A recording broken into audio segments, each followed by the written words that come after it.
कब बिन उजरा कहते हैं कि एक मर्तबा नबी करीम सल्लल्लाहु अलैहि वसल्लम ने इरशाद फरमाया कि मिंबर के करीब हो जाओ।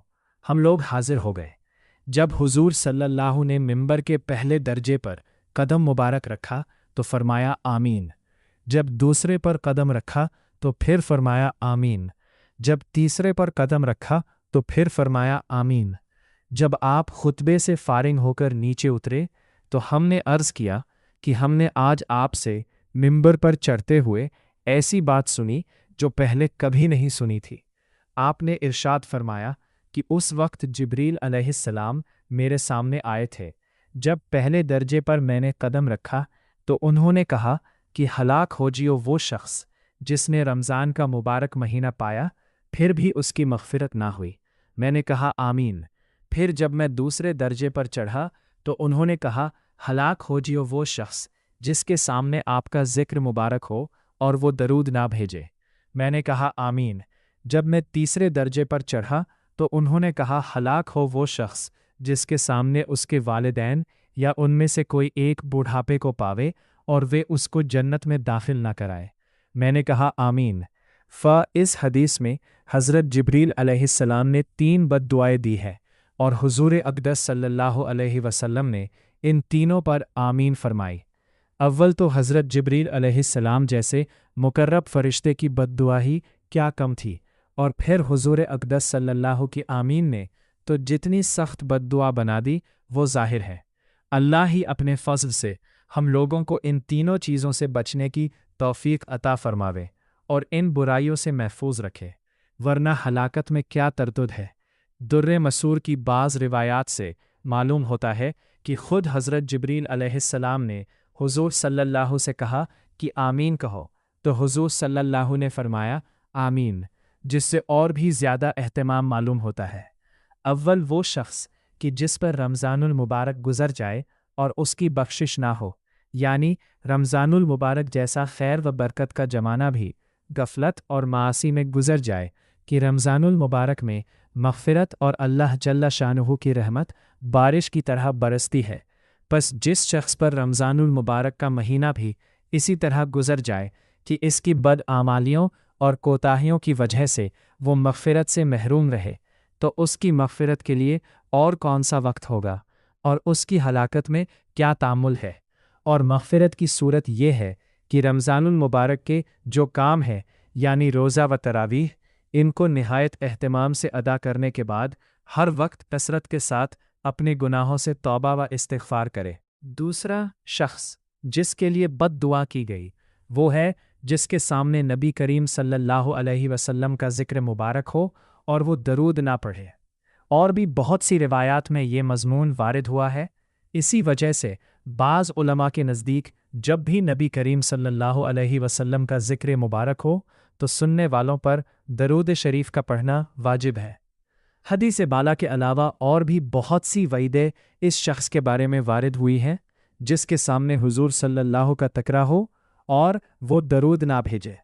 बाज़ अहादीस में उसको शकी और बखील तर लोगों में शुमार किया गया है, नीच ज़फ़ाकार और जन्नत का रास्ता भूलने वाला, हत्ता कि जहन्नम में दाखिल होने वाला और बददीन तक फरमाया है।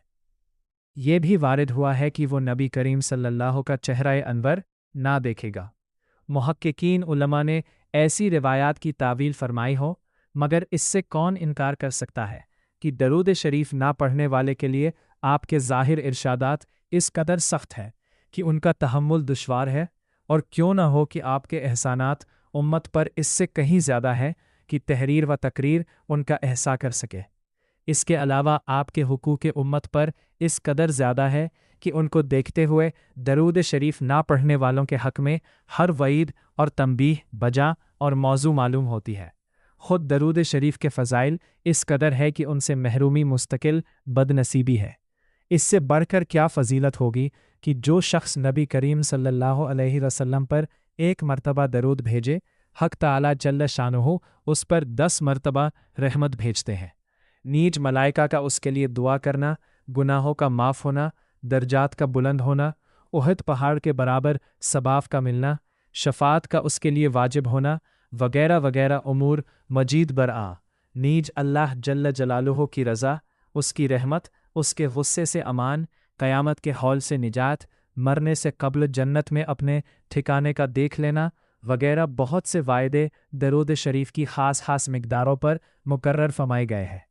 ان سب کے علاوہ درود شریف سے تنگی معیشت اور فقر دور ہوتا ہے، اللہ اور اس کے رسول کے دربار میں تقرب نصیب ہوتا ہے، دشمنوں پر مدد نصیب ہوتی ہے اور قلب کی نفاق اور جنگ سے صفائی ہوتی ہے، لوگوں کو اس سے محبت ہوتی ہے، اور بہت سی بشارتیں ہیں جو درود شریف کی کثرت پر احادیث میں وارد ہوئی ہیں۔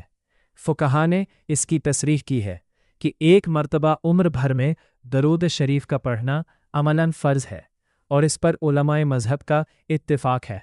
البتہ اس میں اختلاف ہے کہ جب نبی کریم صلی اللہ علیہ وسلم کا ذکر مبارک ہو، ہر مرتبہ درود شریف کا پڑھنا واجب ہے یا نہیں۔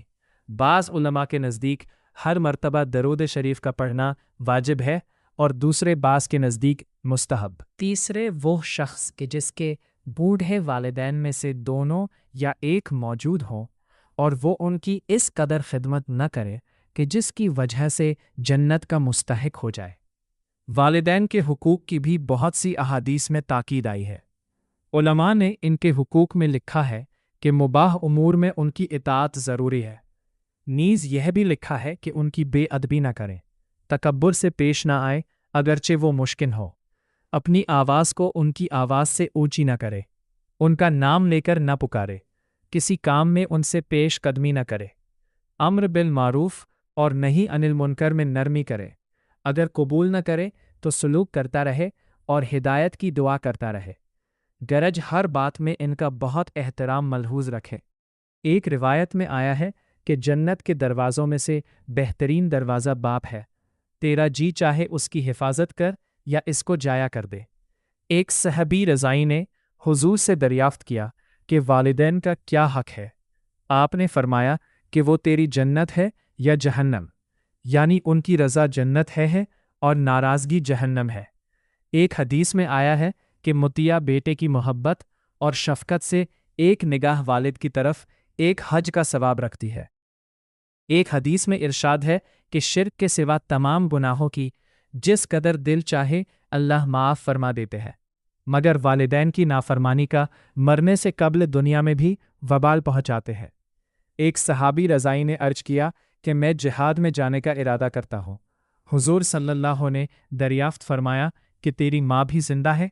انہوں نے عرض کیا کہ ہاں۔ حضور صلی اللہ نے فرمایا کہ ان کی خدمت کر کہ ان کے قدموں کے نیچے تیرے لیے جنت ہے۔